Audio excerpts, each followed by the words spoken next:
আসসালামু আলাইকুম। এখন শুনবেন সংবাদ শিরোনাম। অর্থায়ন নিয়ে দুশ্চিন্তা থাকলেও বিশাল বাজেট দিতে যাচ্ছে সরকার।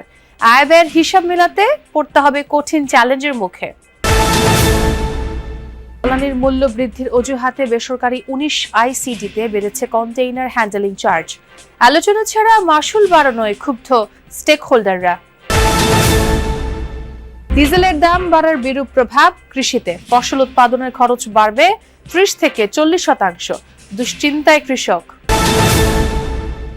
জনবল সংকটে নিউরোসায়েন্স হাসপাতালে চালু হচ্ছে না ৫০০ শয্যার দ্বিতীয় ইউনিট। অত্যাধুনিক ওটিতে ধুলোর আস্তর। বেড না পেয়ে ফিরে যাচ্ছে রোগী। এতক্ষণ শুনছিলেন সংবাদ শিরোনাম। এখন শুনবেন বিস্তারিত। অর্থায়ন নিয়ে দুশ্চিন্তা থাকলেও বিশাল বাজেট দিচ্ছে সরকার, তবে ৫% নিচেই থাকছে ঘাটতি। আর এই ঘাটতি অর্থায়নে বাড়ছে অভ্যন্তরীণ উৎস নির্ভরতা। জিডিপির প্রায় ১৪% বৃদ্ধি করে বাজেট চূড়ান্ত করার প্রস্তুতি নিচ্ছে অর্থ বিভাগ। পরিচালনা সহ অন্যান্য ব্যয় ধরা হয়েছে ৬ লাখ কোটি টাকার বেশি। ৩ লাখ কোটি টাকার উন্নয়ন ব্যয় ধরে তৈরি হচ্ছে বাজেট, যা জিডিপির প্রায় ৪.৫%। বিশ্লেষকরা বলছেন অর্থের সংস্থান করাই হবে সরকারের সামনে সবচেয়ে বড় চ্যালেঞ্জ। অর্থনীতিতে এখন নানামুখী সংকট স্পষ্ট। অসহনীয় মূল্যস্ফীতির চাপ, স্থবির কর্মসংস্থান এবং বিনিয়োগ পরিস্থিতি, জ্বালানির দুষ্প্রাপ্যতা সহ নানা কারণে টালমাটাল অবস্থা। কঠিন এই সময়ে এসেছে বাজেট। নতুন সরকারের প্রথম বাজেট নিয়ে তাই মেলাতে হচ্ছে নানা সমীকরণ। সবশেষ ২০০৬-৭ অর্থ বছরে বাজেট দেয় বিএনপি জামায়াত জোট সরকার। তৎকালীন অর্থমন্ত্রী এম সাইফুর রহমানের দেয়া সেই বাজেটের আকার ছিল মাত্র ৬৯,৭৪০ কোটি টাকা। গুরুত্ব পায় দারিদ্র্য বিমোচন, অবকাঠামোগত উন্নয়ন এবং অর্থনৈতিক প্রবৃদ্ধি অর্জন।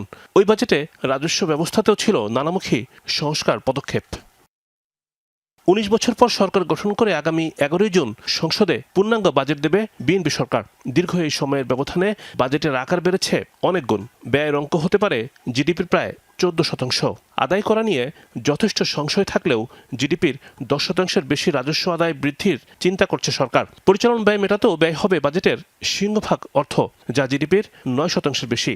আর বার্ষিক উন্নয়ন কর্মসূচি বা এডিবিতে ব্যয় ধরা হতে পারে ৩ লাখ কোটি টাকা, যা জিডিপির ৪.৪%। যে অর্থটা ব্যয় করা হচ্ছে, এটা কি সত্যিকার অর্থে আমরা আমাদের বর্তমান পরিস্থিতিতে এই ধরনের ব্যয় করার ক্ষেত্রে এটা কি অতি প্রয়োজনীয় কি না? কারণ যেখানটায় আমাদের রাজস্ব আদায় তো রাতারাতি তো আর রাজস্ব বাড়বে না। পরিচালনগত ব্যয় এবং উন্নয়ন ব্যয় এটা গুণগত মান। এবার ১৯টি বেসরকারি আইসিডিতে কন্টেইনার হ্যান্ডেলিং চার্জ বাড়ল ৮.৫%, যা কার্যকর হয়েছে ১৯ এপ্রিল থেকে।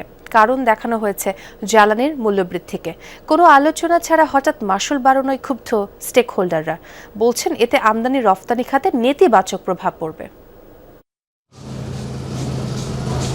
শতভাগ রফতানি ও আমদানি পণ্যের ২৫% হ্যান্ডেলিং হয় ১৯টি বেসরকারি আইসিডিতে।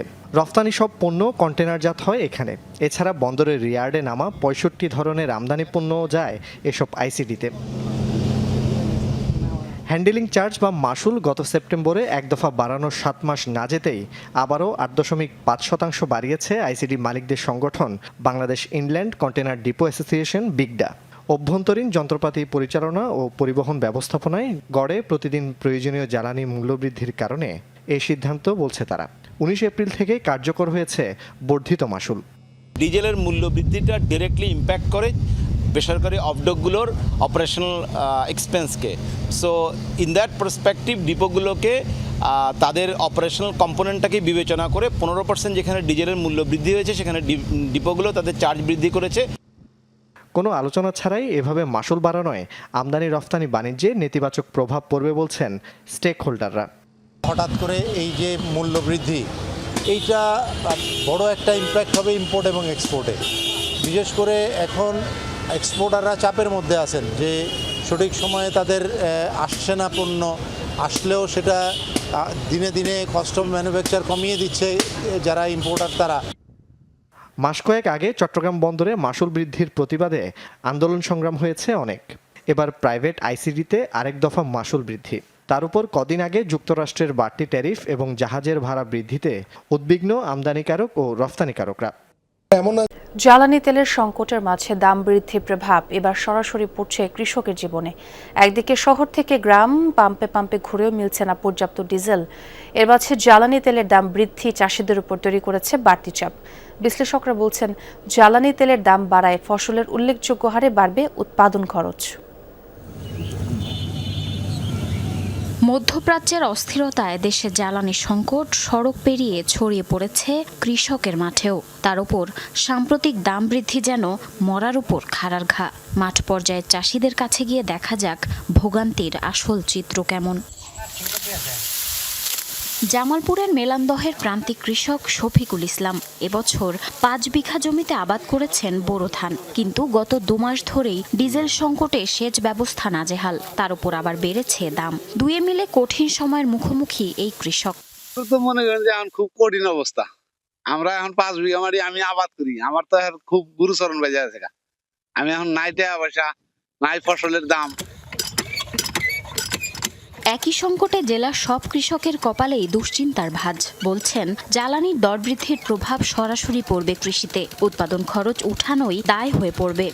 জামালপুর যায় 2 দিন ঘুরে আইছি, তেল পাই নাই গিয়া। আবার আগামী দিন গেছিলাম, যা 2 লিটার তেল পাইছি, যাওয়া সাঙ্গর 150 টাকা খরচ, একটা কামলা কামাই। দোকানে যদি কিনবা যাই 150 টাকা লিটার, তাই গেরা এখন পরিপ্রস্তুত হাসপাতাল, কিন্তু মিলছে না সেবা। কারণ এখনো নিয়োগ হয়নি জনবল। 4 মাস ধরে প্রায় তালাবদ্ধ জাতীয় নিউরো সায়েন্স হাসপাতালের 500 বেডের দ্বিতীয় ইউনিট। সেবা চালু করতে প্রয়োজন প্রায় 1400 পদ পূরণ। আগামী 1 মাসের মধ্যে নিয়োগ প্রক্রিয়া শেষ করতে চায় স্বাস্থ্য বিভাগ। স্ট্রেচারে প্রায় অচেতন লাল মিয়া। সেবার আশায় এভাবে পরপর 3 দিন আসতে হয়েছে নিউরোসায়েন্স হাসপাতালে। পেশায় নিরাপত্তা রক্ষী এই রোগীর স্বজনদের বলা হয়েছে বেড খালি নেই। চিকিৎসা ছাড়াই ফিরতে হচ্ছে স্ট্রোকের এই রোগীকে। তাজুন মেডিকেল কলেজে আসলাম, 4-5 দিন দেখা পরীক্ষা করাইয়া, পরীক্ষা রিপোর্ট দেখা আবার এনে দিছে। এনে 3-4 দিন করছি, ঘোরার পরে রিপোর্ট আনছি, পরীক্ষা করাইছি, রিপোর্ট দেখা কোনো চিকিৎসা নাই, ঢাকা মেডিকেল কলেজ যাও। তার পাশে আরো অনেক রোগী স্ট্রেচারে ভর্তির অপেক্ষায়। তারা স্বজনরা জানান, মানসম্মত সেবার কারণে এই হাসপাতালে ভিড় বেশি। প্রতিদিন 40 থেকে 50টি বেড খালি হলেও চাহিদা দ্বিগুণ। সার্জারির জন্য লম্বা অপেক্ষা। MRI এর সিরিয়াল পেতে অপেক্ষা করতে হয় 2 মাস পর্যন্ত। ডাক্তার দেখানো হয়েছে ইমার্জেন্সিতে, ওনারা অ্যাডমিশন লিখছে, কিন্তু সিট নাই, এখানে সিট পাচ্ছি না। যাওয়ার পরে দেখার পর বলেছে যে আমাদের এই জায়গায় সিট নাই, মানে বেড নাই, তোমরা হয় সরোয়ারে আর নাই মেডিকেল হাসপাতালে নিয়ে যাও। টেস্ট তারা লিখে দিচ্ছে, MRI মেশিন নাই, এখানে হবে না, বাহির থেকে করে আনেন। ভোগান্তি কমাতে পাশেই নির্মাণ করা হয়েছে আরও 500 শয্যার একটি ভবন। এখানে আছে অত্যাধুনিক 2টি মডিউলার অপারেশন থিয়েটার, 40 বেডের ICU ইউনিট, 2টি ক্যাথ ল্যাব,